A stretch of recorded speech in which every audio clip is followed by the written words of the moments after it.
Continuamos. Bueno, antes de salir. Disculpen la molestia, este internet, como dice una de sus compañeras de segundo año, durante el fin de semana no te pide actualizar y el lunes a la mañana te pide actualizar. ¿Qué más? Esperemos que no vuelva a fallar. Bueno, les decía, son importantes las gráficas y las imágenes en los reportes de experimentos porque nos permiten visualizar el procedimiento y los resultados que se van obteniendo. Es como una especie de guía o tutorial, pero más que nada la información que brindan los cuadros, las imágenes, es lo que ayudan al reporte a ser cada vez más claro y más preciso. Por eso les invito a aquellos que no les han puesto imágenes o gráficas a el resultado de sus informes, añadirles estos elementos, ya que hacen que el reporte quede con mejor presentación y con mayor claridad en los propósitos que tienen, que es que se pueda repetir nuevamente el experimento realizado.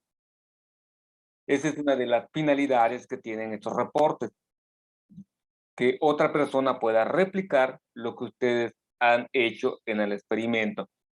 Y a los que mencioné antes de que se lesionara el sonido de la compu, pues ya estaba listo su trabajo y tenían las imágenes, toda la cuestión del procedimiento. Sobre todo debe aparecer una fotografía del resultado final, que es lo que obtuvieron al realizar al experimento. En el caso del globo, del volcán, debe aparecer ya el volcán en erupción, o cuando menos ya la imagen que ustedes envíen debe aparecer en el caso del volcán ya la lava ya escurrida en los bordes del volcán, o los que pusieron la lámpara de lava debe verse una imagen de cómo queda al final el producto, cómo están las pequeñas partículas de aceite, más que moviendo, que se vean que esté distribuido en todo el recipiente que se está usando como lámpara, según sea el experimento que ustedes hayan elegido.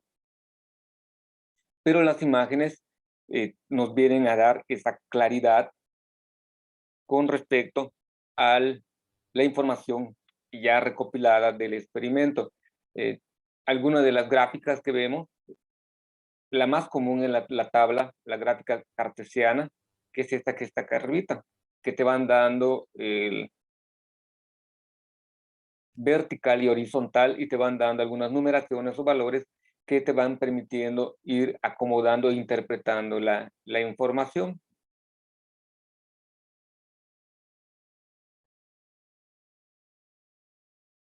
Y en la gráfica, pues lo que se señala son las variantes que se va teniendo. En la primera gráfica es el porcentaje entre litros de gasolina y kilómetros recorridos. Con 0 litros de gasolina, pues es 0 el porcentaje. Con 3 litros de gasolina alcanza 50 kilómetros. Y la proporción va a ser de 3 en 3, mientras con 6 litros de gasolina va a ser 100 kilómetros, con 9 litros va a ser 150, y así sucesivamente va subiendo la proporción entre litros de gasolina y los kilómetros recorridos. Y en esta gráfica de abajo, que es también una gráfica cartesiana, nos van poniendo por medio de colores los cambios que se van experimentando con referencia al calentamiento del agua, y lo van poniendo con colores diferentes. Y esta es una gráfica de dispersión donde te ponen, igual para su interpretación, el factor X y el factor Y. El Y va a ser el horizontal, perdón, el vertical, y la X va a ser la horizontal, vertical, horizontal, y te van poniendo los valores. La X es 0, aquí se ve, y la Y es 7, y te lo ponen aquí por medio de un puntito, ya no van a ser líneas. Pueden también ser gráficas de barras, conforme gráficas redondas, pero la información contenida en En estas tablas deben ayudar a comprender mejor la información redactada dentro del experimento. En las cuestiones de la gráfica no hay mucha dificultad de comprensión.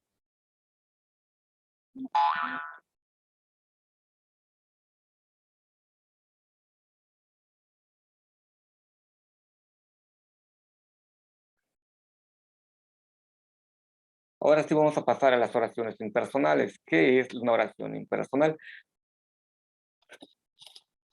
En la redacción de los textos, aquí tiene que ver con la cuestión, en español se califica ortografía y redacción, y en los reportes de experimentos es común usar el impersonal. Pero ¿qué es o qué son las oraciones del impersonal? Es donde en aquella oración donde el sujeto no está identificado, no se sabe exactamente quién es el sujeto, pero la oración es comprensible, se entiende. Y en esta cuestión de las oraciones impersonales, el sujeto ni siquiera aparece de modo implícito. No puedes inferir quién es, pero no por ello se deja de entender la idea que quiere dar a conocer la oración. Y les digo, es algo que usamos con recurrencia, nada más hay que identificar que este tipo de oración se llaman oraciones impersonales. Jesús Kamal, ¿puede leerme las tres oraciones que están en el recuadro gris? ¿Alcanza a verlo? Sí, en el siglo XVIII no había un sistema de medición como el actual. Se cuenta que Galilei arrojó distintos objetos desde lo alto de la torre de Pisa.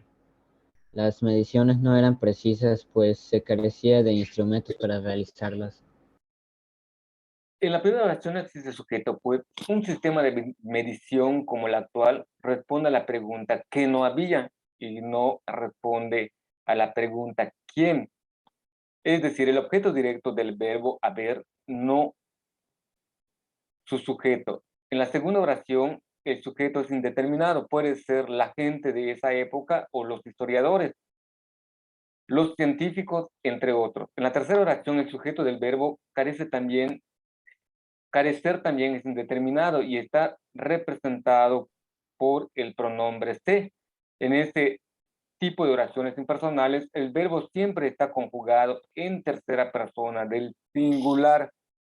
Pareciese que el sujeto es un él o un ella, pero cuando se hace la división de la estructura gramatical que debe de tener o la sintaxis que deben tener las oraciones, que es sujeto, verbo y predicado o complemento, te encuentras con la problemática que no puedes determinar quién es el sujeto.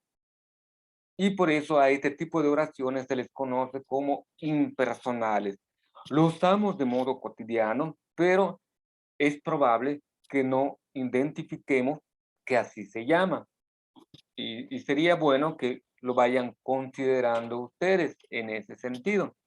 En su examen, en su exani, creo que es exani 1, de repente les va a salir, les redactan una oración y les van a preguntar si está redactado en voz pasiva, si es indeterminado, si tiene el sujeto implícito, y ustedes tendrán que determinar cuáles son las características para saber qué tipo de oraciones, cómo identificas al sujeto.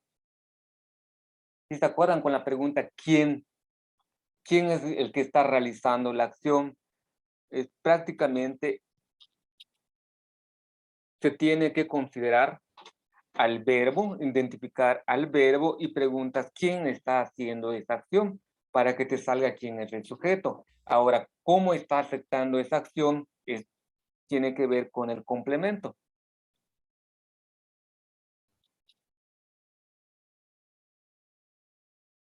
La voz pasiva, aquí se va a ver desde otra perspectiva.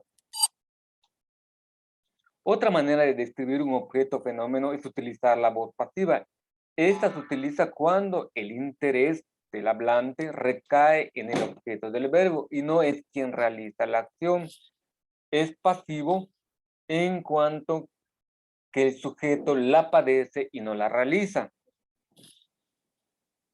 En la voz activa, el verbo está conjugado en tiempo simple o compuesto de alguno de los modos verbales indicativo, subjuntivo o imperativo. En cambio, en la voz pasiva, el verbo que indica la acción se presenta en forma de participio.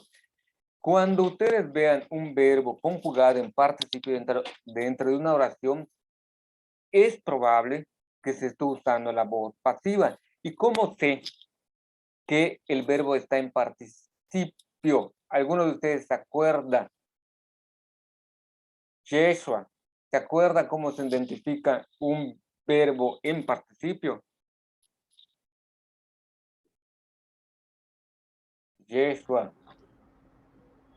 Y yo creo que sí. Usted, Jesús, ¿cómo termina? ¿Cuál es la terminación de los verbos en participio? Ado, ido. Ado, ido. Muy bien. Gracias, Jesús. Desde que ustedes vean dentro de una oración que se está terminando, la terminación del verbo es ado, ido, comido, pensado, enseñado, realizado, hay probabilidades de que la oración esté construida en voz pasiva. Además de el participio generalmente va acompañado de un verbo auxiliar, ser o haber.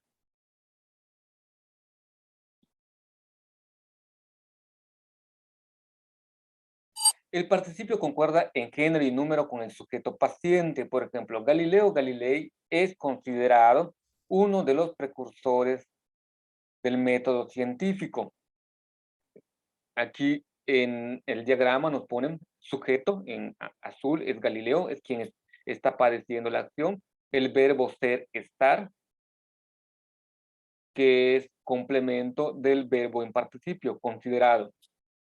Lo que está a continuación es el complemento. Si queremos volver en voz activa esto, Galileo Galilei es considerado uno de los precursores del método científico, solo tendríamos que hacer lo siguiente.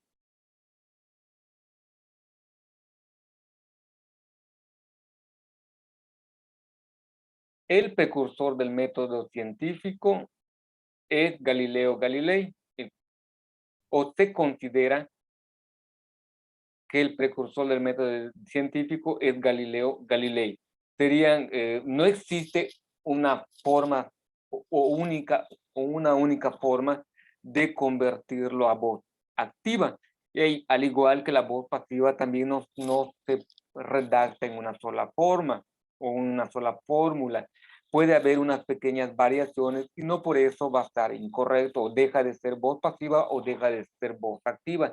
Nada más, lo que sí deben considerar es el verbo en participio y que el sujeto no sea el que realice la acción, sino quien padezca la acción. Ese es uno de los elementos que se deben considerar en la voz pasiva. Otro punto. En español,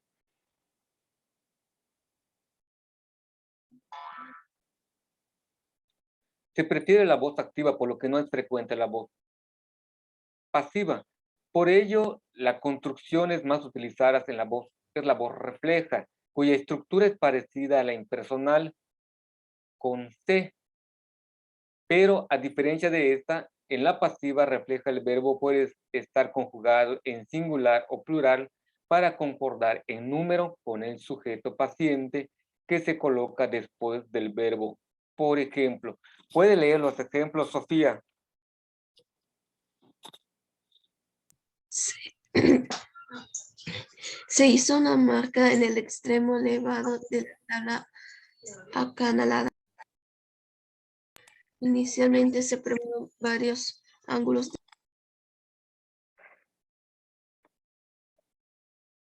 Ahora, el reflejo, se usa el se, y algunas veces ese se, el verbo se es del ser, estar, se vuelve implicativo o reflexivo en tanto que cae en el sujeto quien lo está realizando.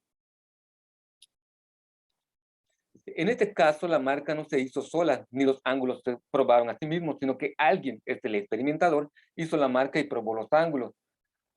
La voz pasiva refleja la forma que más utilizamos los científicos en los informes.